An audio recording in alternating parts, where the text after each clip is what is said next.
Welcome to Martini Time. It's a beautiful day here in Blackstone, the center of the world, but then you too are at the center of the world. So, let's see what my monkey mind will get into today. I've been writing on Facebook since 8 o'clock this morning, and I just quit. So I welcome this martini and a chance to talk to you about what I've been working on today.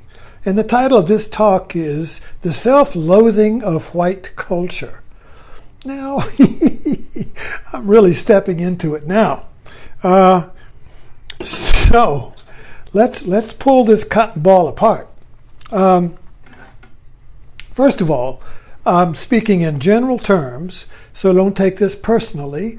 I'm not talking to you personally, my dear friend. Okay.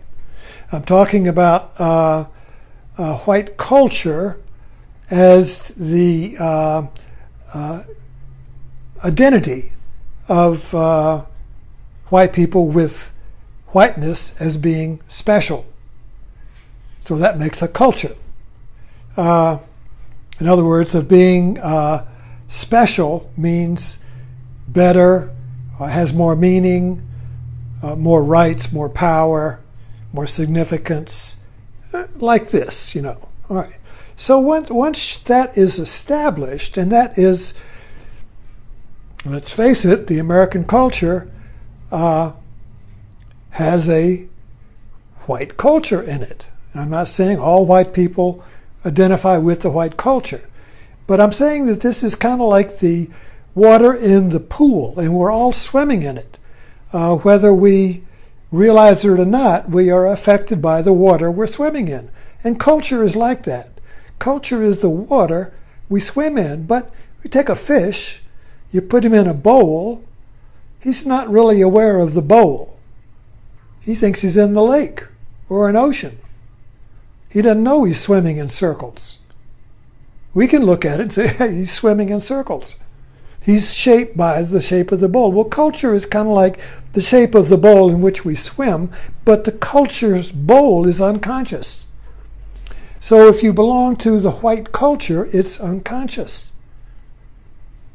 Except what's new today, for better or worse, is that white supremacists who have come out of the closet, so to speak, like gays. They have come out of the closet thanks to Trump, and they are relieved from the hypocrisy of not admitting they belong to the white culture.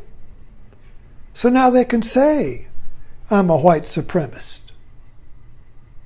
Yippee! At least I'm honest. You guys aren't, you see. So the white supremacist is kind of like the spearhead to a shaft of white culture that is unconscious. So those in the white culture can hold the spear of the white supremacists and say, oh, I'm not holding any spear. What spear? Them, they're the extreme. But I'm not holding any spear, you see. It's unconscious. So how do we get to self-loathing? Now, what is self-loathing? It's the feeling that I'm not special. It's the feeling that I'm missing something. It's the feeling I'm a mistake, or that I sinned. I did something. I don't know what, but I feel like I've done something wrong. I don't know what it is. I'm just a misfit. Something is missing. Something is lacking. I don't know what it is. But I loathe it, you see. In other words, it's self-loathing. It's being not at ease with your own self. That's a form of self-loathing.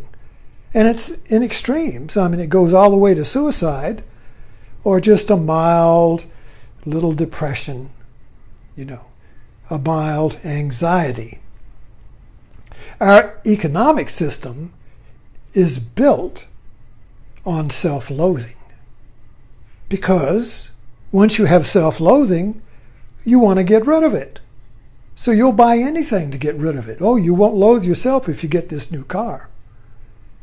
Or whatever the product. It's all based on you need this to get rid of this negativity, this feeling that you'll need something more.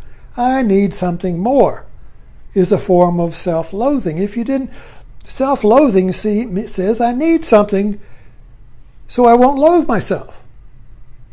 You see. So don't get hung up on loathing. It's an extreme word.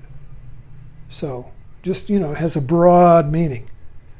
So the idea that white culture is self-loathing comes from everything is its own opposite. So if I'm white and I think I'm special, it's also the opposite at the same time. I feel I'm not special. If I feel I'm not special, I have to feel special. So how can I feel special if I don't feel special? Well, I can identify with whiteness in being special white, but that requires somebody else who's not special. So all the colors you see, the blacks, the browns, the yellows, the oranges, all of that, the reds, whatever, all of these colors you see are antipodal to my whiteness.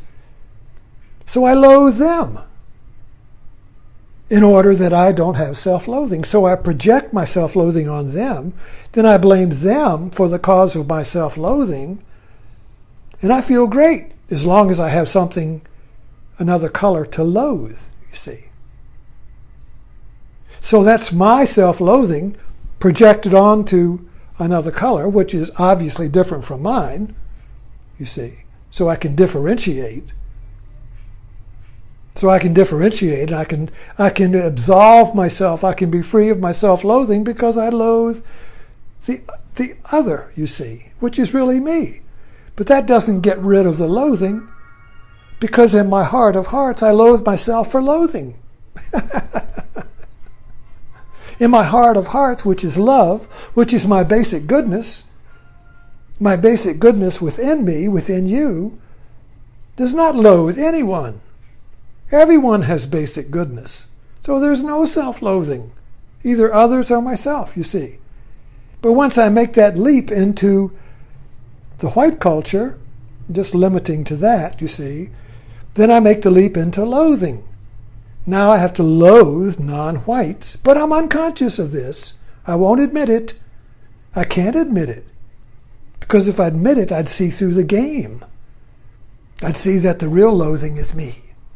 And I'm just projecting it. And I can't see that. Because the game would be up.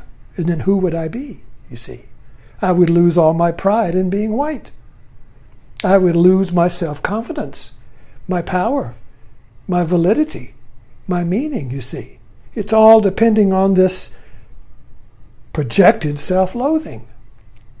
Once I see through that, the whole thing collapses and I go through a existential crisis. Now I don't know who I am if I'm not white and not dominant, you see.